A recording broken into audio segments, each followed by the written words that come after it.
ንሰባት ንምምሳጥ ከምቲ ባርካ ቦማ ዝጥቀመሉ ተጠቀም። ሰባት ንቁፅፅርካ ወይ ንነዊሕ መግለፂ ኣይዝክርዎን እዮም፣ ንታሪኽካ ግና ኣይርስዕዎን። ታሪኽካ ክትነግር ከለኻ ካብቲ ኣብ ህይወትካ ዘጋጠመ ጌጋ ወይ ብድሆ ክትጅምር ኣለካ። እቲ ታሪኽካ ምስ ናይ ሰማዕትኻ ፀገም ወይ ሕልሚ ክትተሓሓዝ ከም ዘለዎ ኣረጋግፅ። ሰባት ናይ ድኻምካን ዓወትካን ጉዕዞ ምስ ዝሰምዑ ምስ ህላዌኻ ዝያዳ ይተኣሳሰሩ። ታሪኽካ ብዘይ ፅቡቕ ኣቀራርባ እንተጌርካዮ ትርጉም የብሉ። ስለዚ ብስምዒት ተዛረቦ። ሰባት ንዓኻ ክምሰጡ እንተደሊኻ ፈለማ ንስኻ ንዓኣቶም ክትምስጦም ኣለካ። ንሰባት ክትዛረብ ከለኻ ብፅሞና ኣብ ዓይኖም ዳርዓኻ ሰምዓዮም። እዚ ንዓኣቶም ዓብዪ ኣኽብሮት እዩ። ሕቶታትካ ብምሕታት ሓሳባቶም ከም ዘገድሰካ ኣርኢ እምበር ንስኻ ጥራይ ኣይትዛረብ። ሓደ ሰብ ተዛሪቡ ምስ ወድአ ትርጉም ዘለዎ ምላሽ ሃብ። እዚ ድማ ብሓቂ ከም ዝሰማዕካዮ የረጋግፅ። ዝሰምዕ መራሒ ካብቲ ዝዛረብ ጥራይ ንላዕሊ ብስምዒቱ ይፍቀርን ይምሰጥን። ኣብ ዝኾነ መድረኽ ተሃዊኽካ ወይ ተጨኒቕካ ትዛረብ እንተኾንካ ሰባት ክምሰጡ ኣይክእሉን እዮም። ኦባማ ንምዝራብ ቅድሚ ምጅማሩ ዝገብሮ ነገር ትምህርቲ ንሰማዕቲ ከዳሉ ዕድል ይህብ። ስእነትካ ነቲ ኣብ ውሽጥኻ ዘሎ ምትእምማን ንሰማዕትኻ ይርድኦም እዩ። ብድሆ ምስ ኣጋጠመካ ብቁጥዐ ዘይኮነስ ብዘይተሃዋኽ ድምፂ መልሲ ሃብ። ኣብ ማእከል ጫውጫውታ እውን እንተኾንካ ህድኣትካ ጽልዋ ይወስኽ። ዘረባኻ ምስ ምንቅስቓስ ኣእዳውካን ገጽካን እንተዘይተሳንዩ እቲ መልእኽቲ ዋግኡ ይንኪ።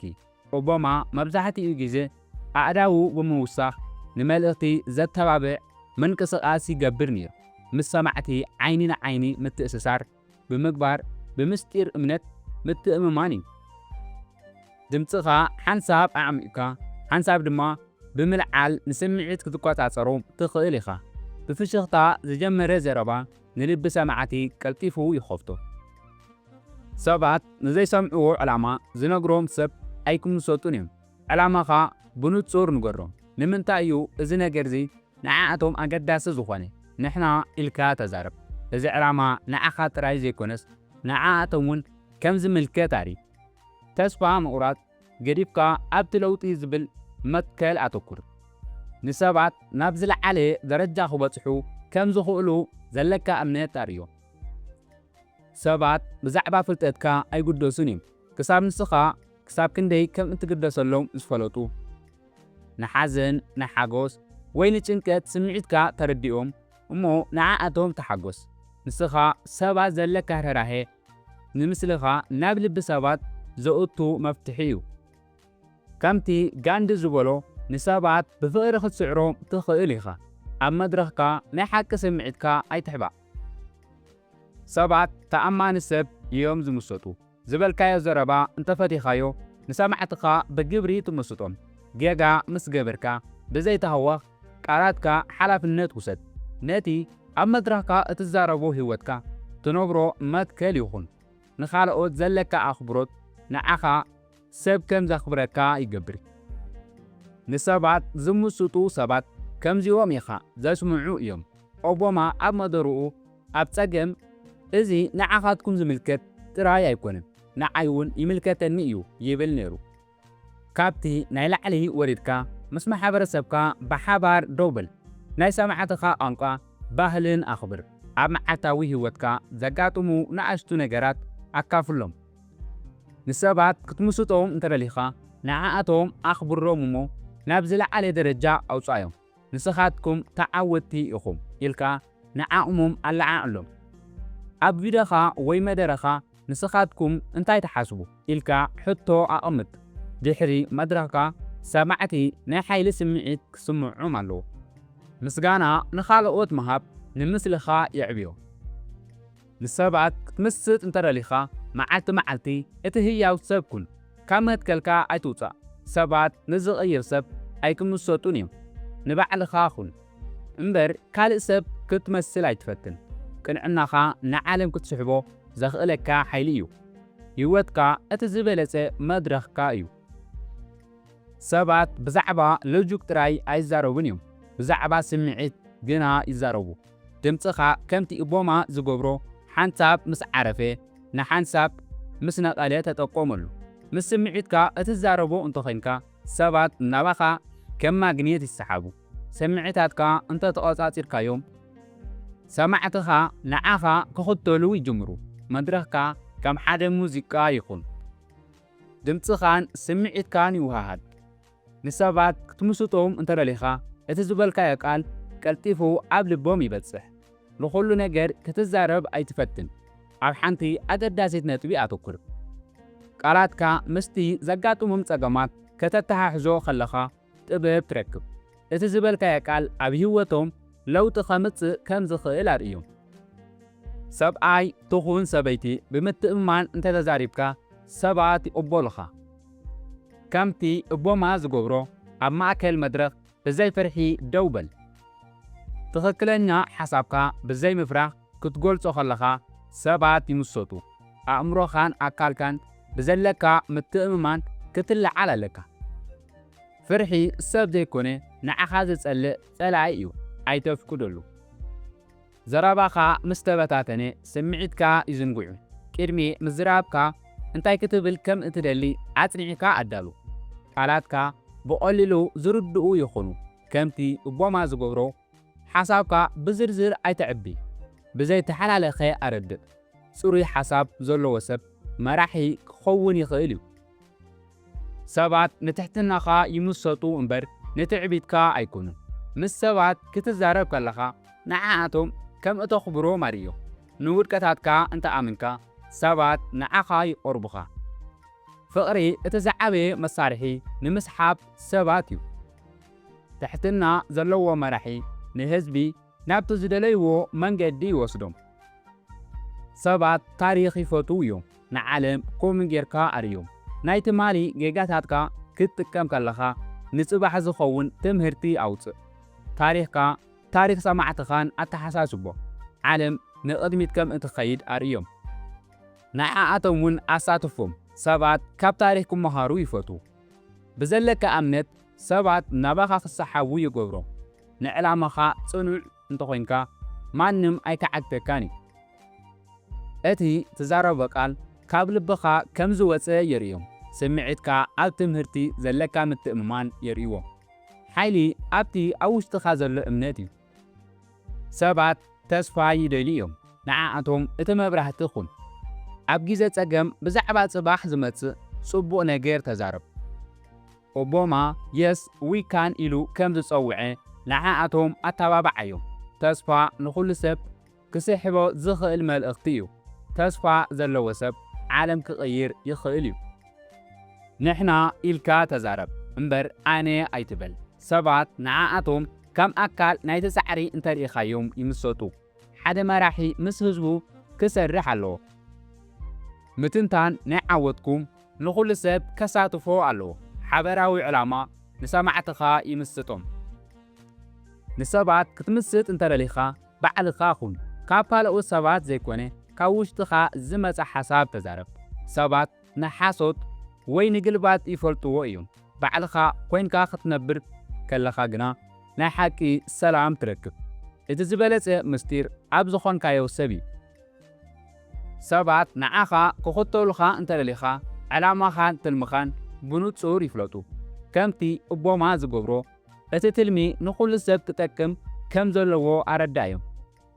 ንዘይፈልጥ ነገር ዝከታተል ሰብ የለን ስለዚ ትልምኻ ብንጹር ኣቐምጥ ሰባት ዕላማኻ ምስ ተረድእዎ ንዓኻ ክድግፉኻ ድልዋት ይኾኑ ንጹር ዕላማ ዘለዎ ሰብ ኣብ መንገዲ ዓወት እዩ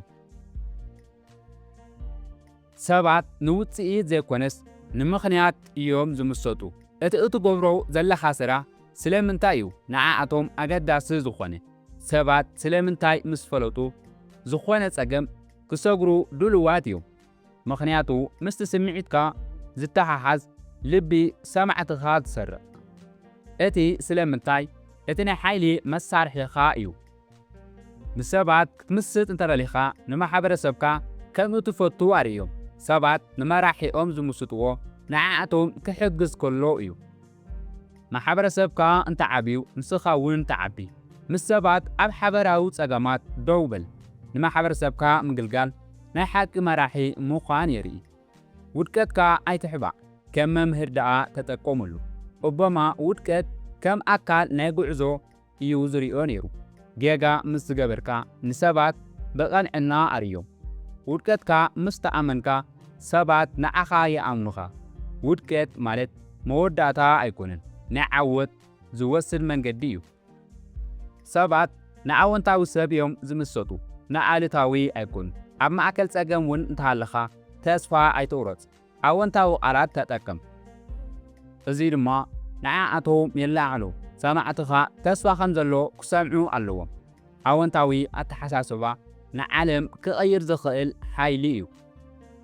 ሰባት ንዝደለይዎ ሰብ ይሰምዑ እዮም። ኦባማ ንኹሉ ሰብ ይሰምዕ ነይሩ። እዚ ድማ ምስጢር ዓወቱ እዩ። ሰማዕትኻ ክዛረቡ ከለዉ ብምሉእ ልብኻ ስማዕ። ምስማዕ ማለት ንዓኣቶም ከም እትርድኦም የርእዮም። ዝሰምዕ መራሒ ልቢ ህዝቢ ይውንን። ምትእምማን ንሰማዕትኻ ይምስጦም። ከምቲ ኦባማ ዝገበሮ ኣብ መድረኽ ክትወፅእ ከለኻ ብምትእምማን ውፃእ። ቃላትካ ምስቲ ኣብ ውሽጥኻ ዘሎ እምነት ይሳነህ። ሰባት ኣብቲ ትዛረቦ ዘለኻ ምትእምማን ይሰሓቡ። ምትእምማን ናይ ሓቂ መራሒ ምዃን የርኢ። ኣብ መድረኽ ክትከውን ከለኻ ሰባት ንህላዌኻ ይምሰጡ። ድምፅኻን ምንቅስቓስካን ከምቲ ትዛረቦ ይሳነህ። ኦባማ ኣብ መድረኽ ምስ ወፀ ህላዊኡ የለሊ ነይሩ። ሰባት ንዓኻ ክሪኢኻ ይደልዩ እዮም። ትርጉም ዘለዎ ህላዌ ንሰማዕትኻ ይምስጦም። ንሰባት ክትምስጥ እንተደሊኻ ንዓኣቶም ሓይሎም ኣርእዮም። ንሰማዕትኻ ንዓኣቶም ከም እንትግደሰሎም ክስምዖም ኣለዎ። ምስቲ ዘጋጠሞም ፀገም ደው በል። ርህራሄኻ ናብ ልቢ ስምዒትካ የእትወካ። ሓልዮት ንዓለም ክትቀይር ዝኽእል ሓይሊ እዩ። ሰባት ንመጻኢ ራእይ ዝነግሮም ሰብ ይምሰጡ እዮም። ኦባማ ብዛዕባ መጻኢ ጽቡቕ ነገር ይዛረብ ነይሩ። ራእይኻ ንዓወታት ንቕድሚት ዘተባብዕ ይኹን። ንጽባሕ ዝኸውን ጽቡቕ ነገር ተዛረብ። ራእይ ንዓለም ክትቀይር ዝኽእል ሓይሊ እዩ። ሰባት ንዓኣቶም ዘተባብዕ መራሒ ይምሰጡ።